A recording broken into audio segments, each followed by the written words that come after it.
5-Minute Mile. March 30th, 2023, Lake Arrowhead, California, USA. Porter Bannister rounded the track's final turn with his lungs on fire. Pain surged up his legs and back with each stride. Every nerve in his body cried for him to stop. He screamed between gasps and forced his legs to keep churning. Ty Landy stood next to the track, holding a stopwatch. Porter lunged past him before staggering to the infield grass. He flipped onto his back, and his chest heaved to suck in air. Ty walked over, leaned down, and held the stopwatch over Porter's face. 5:20.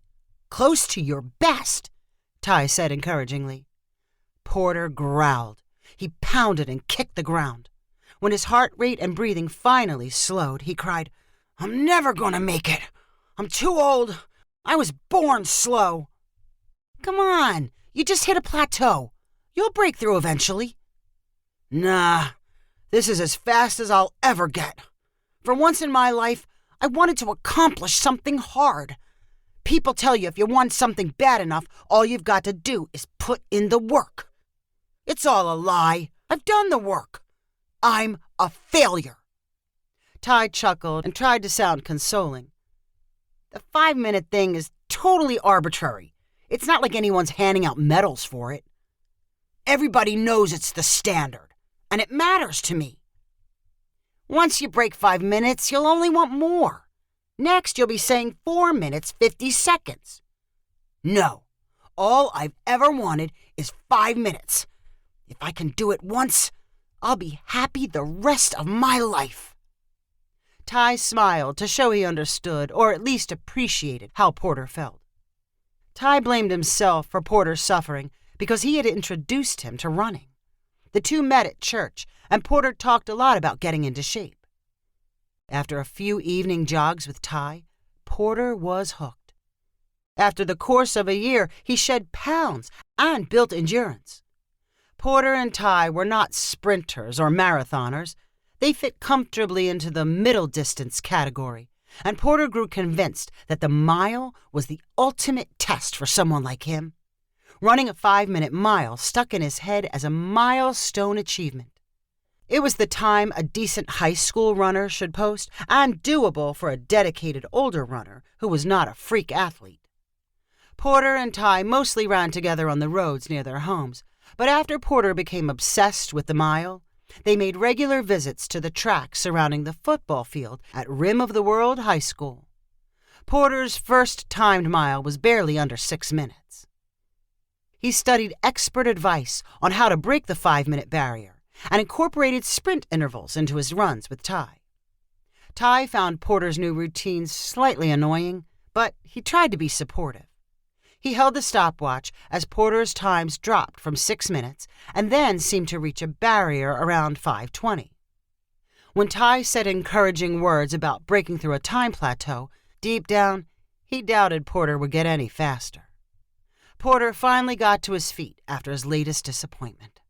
He shuffled down the track toward his car, which waited in the high school parking lot. "I should never have started running," he said bitterly to Ty. "Never starting is a lot better than losing." "You're being overly dramatic. Success doesn't come down to one number." Porter said nothing else on the way home. When Ty got out of the car and looked back at Porter's miserable expression, he found himself agreeing that it may have been better if Porter had never discovered running. The simple joy it once gave him was replaced by a reminder he was growing old and his life looked like a collection of unfulfilled dreams. Failing at the 5-minute mile may have aggravated a midlife crisis or been the trigger for one. If it was the latter, Ty felt responsible. But what could he do to fix things? He could not replace Porter's body or subtract years from his life. The two friends parted in virtual silence, and Ty was left with a stabbing guilt that felt like a knife in his shoe. He spent the weekend doing his own research on the mile, hoping to find a trick Porter overlooked. By Sunday night, he formed an obvious plan and found Porter at home to tell him about it. "You're running at too high an altitude. The high school is 6,000 feet above sea level. We've got to time you somewhere lower down where it's easier to breathe. Is that fair? Does that count? Of course it counts. All major competitions are at sea level, and 5 minutes up here is the same time as 5 minutes down there. Yeah, I guess you're right. And I found us a track built for middle distance. It's got a special surface, lots of bounce. Where is it? Pasadena. We can be up there in 90 minutes. I say we go down there on Thursday night. That's when your body's used to time trials. We'll keep the same routine. Porter smiled optimistically. Better track? Low elevation? If I can't do it there, I'll never do it anywhere. You'll do it. I know you'll do it. The pair left their jobs early on Thursday to give them extra time to get to Pasadena. Ty drove so Porter could focus on getting into the perfect mental zone. The sky was clear except for some wispy clouds as they quickly descended the San Bernardino Mountains.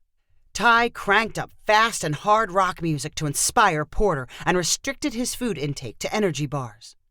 Before they reached the special track, Ty stopped at a convenience store and ordered Porter to use the bathroom. Get all the extra weight out of your system. When Porter returned from the bathroom, Ty handed him a bottle of Gatorade. Drink about half of this, then you'll be perfectly fueled. 10 minutes later, they pulled into the athletics parking lot for LaSalle Catholic High School. No one else was around. A 3-foot-tall chain-link fence surrounded the track and football field. The entrance gates were locked. Are we supposed to be here? Porter asked. Yeah, I read all about this place. No one cares if you're running. We're supposed to just jump the fence. They awkwardly climbed over the fence and hurried toward the track. Twilight had already fallen from the sky, coloring the empty spectator stands in cool shades of blue. This is it, Ty said excitedly. It's different because it's got 2 long straightaways and 2 short ones at the end of the field. Tight corners, built for speed. Let's jog around and loosen you up. Porter slowly high-stepped around the track to get a feel for the surface and warm up his muscles. How do you feel? Ty asked. I feel good. I feel light. Like a feather? Yeah, like a feather. Ty held out the stopwatch. 4 times around here will be 1 mile. You ready? Porter nodded seriously and dropped into a ready stance. On your mark, get set, go! Porter surged forward, eager to test the track surface and the plentiful air. He knew his usual pace and tried to push a little faster. His lungs stayed full and his breathing controlled as he met the first short turn. He was not exaggerating when he said he felt light. It was a rare sensation, but he had felt it before. His legs carried him along almost effortlessly, and he barely felt the ground. In the fading light, he kept his eyes a few paces in front of his feet. Pain built in his legs and lungs, but he also felt flowing energy. Ty was right about the track. You're on a good pace, Ty called as Porter passed him the first time. After the smoothest quarter-mile he could remember, Porter knew he was now in the grinding-out part of his race. He pushed the pain as far away as he could and kept his eyes ahead. He concentrated on sucking the thick air in and pushing it out. You're gonna do it! Ty screamed after the second and third laps. Halfway through the 4th lap, Porter's form began breaking down. He could no longer control how fast his lungs heaved. He heard Ty screaming from across the field that he was almost there.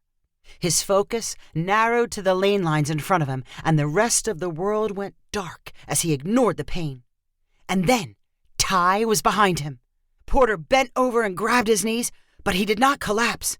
Ty shoved the stopwatch in his face. 4:40. Porter instantly forgot his pain and exhaustion. Can't be! You started it late. I swear I started it on time. You beat it by 20 seconds. Porter deliriously screamed toward the sky and then happily sobbed without producing any tears. I'm fast.